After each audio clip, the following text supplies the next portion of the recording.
KS Lakshmana Rao peoples ఛానల్కు స్వాగతం. El Niño ప్రభావం ప్రపంచవ్యాప్తంగా ఉండవచ్చు అని చెప్పేసి ఈరోజు మనకి అధ్యయనాలు తెలియచేస్తుంది. ఎల్నినో అంటే మన అందరికీ తెలుసు. పసిఫిక్ మహాసముద్రంలో ఉపరితల జలాలు విపరీతంగా వేడెక్కి వాటికి ఉష్ణోగ్రత పెరిగి వాటి నుంచి వచ్చేటటువంటి గాలుల వల్ల వచ్చే ప్రభావాన్ని ఎల్నినో అంటారు. ఎల్నినో అనేది సాధారణంగా అనావృష్టికి దారితీస్తుంది అనేది మనందరికీ తెలిసినటువంటి అంశం. ఈ ఎల్నినో ప్రభావం భారతదేశంలో కూడా సుమారు 100 జిల్లాల మీద ప్రభావాన్ని చూపించే అవకాశం ఉంది. భారతదేశంలో ఉన్న 700 జిల్లాల్లో, అలాగే ఆంధ్రప్రదేశ్లో కూడా ముఖ్యంగా రాయలసీమ జిల్లాల్లోనూ కొన్ని కోస్తా జిల్లాల మీద కూడా ప్రభావాన్ని చూపించే అవకాశం ఉందని చెప్పేసి వాతావరణం మనకి తెలియచేస్తూ ఉంది.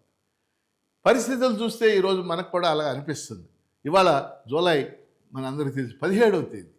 జూలై 17వ తేదీ అంటే వర్షాకాలం రావాల్సినటువంటి పరిస్థితి. కానీ ఇప్పుడు మనం చూస్తే ఆంధ్రప్రదేశ్లో తగినంత వర్షపాతం లేదనేది మన అందరికీ తెలిసినటువంటి విషయం. జూలై 17 వచ్చినప్పటికీ ఉష్ణోగ్రతలు 40 డిగ్రీలకు పైగా అనేక నగరాల్లో, అనేక పట్టణాల్లో నమోదవుతున్నటువంటి పరిస్థితి. అలాగే కృష్ణానదిలో, గోదావరి నదిలో కూడా నీళ్లు అనేక జలాశయాల్లో అడుగంటినటువంటి పరిస్థితి.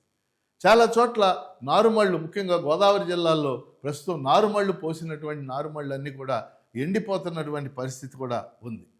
కొంతమంది శాస్త్రవేత్తలు భయపడుతుంది ఏంటంటే రాష్ట్రం కరువు కోరల్లోకి వెళ్ళేటటువంటి పరిస్థితి ఉండవచ్చు అని చెప్పేసి. అందుకని రాష్ట్ర ప్రభుత్వం దీనికి పూర్తిగా అధ్యయనం చేయాలి, ఎల్నినో ప్రభావాన్ని తెలుసుకోవాలి. దీనికి ప్రత్యామ్నాయ మార్గాలు, ఒకవేళ ఇది ముందు కూడా కంటిన్యూ అయితే రాబోయే 1-2 నెలలు కూడా జరిగితే ఏం చేయాలి మనం, దీనికి ప్రత్యామ్నాయ మార్గాలు ఏమిటి, ఒకవేళ అనావృష్టి ఏర్పడితే ఆ మండలాల్లో ఏం చేయాలి, తగినంత ప్రణాళిక రూపొందించాల్సినటువంటి బాధ్యత రాష్ట్ర ప్రభుత్వం మీద ఉంది.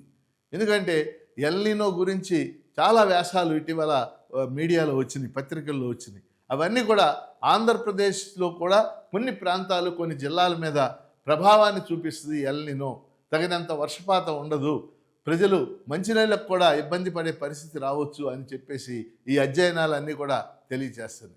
కానీ రాష్ట్ర ప్రభుత్వం ఇంతవరకు ఎల్నినో ప్రభావం ఎలా ఉండబోతుంది అనేది మొత్తం కాంప్రిహెన్సివ్గా అధ్యయనం చేసినట్టుగా నేను మీడియాలో ఎక్కడా కూడా చదవలేదు.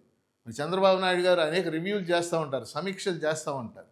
వెంటనే ఆయన ఎల్నినో గురించి, దానికి ఏర్పడబోయే ప్రభావం గురించి, రాబోయే నష్టం గురించి ఇవన్నీ కూడా అధ్యయనం చేసి తగిన ప్రత్యామ్నాయ పథకాలతో ముందుకెళ్లాల్సినటువంటి పరిస్థితి ఉంది.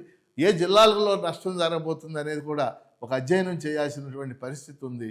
అందుకని రాష్ట్రంలో ఎల్నినో ప్రభావం లేకుండా ఉండే విధంగా రాష్ట్ర ప్రభుత్వం తగిన చర్యలు తీసుకోవాలి, ప్రజలకు ఉపశమనం కలిగించడానికి ప్రయత్నించాలని కోరుకుంటూ K S Lakshmana Rao peoples channel subscribe చేయండి, ప్రోత్సహించండి.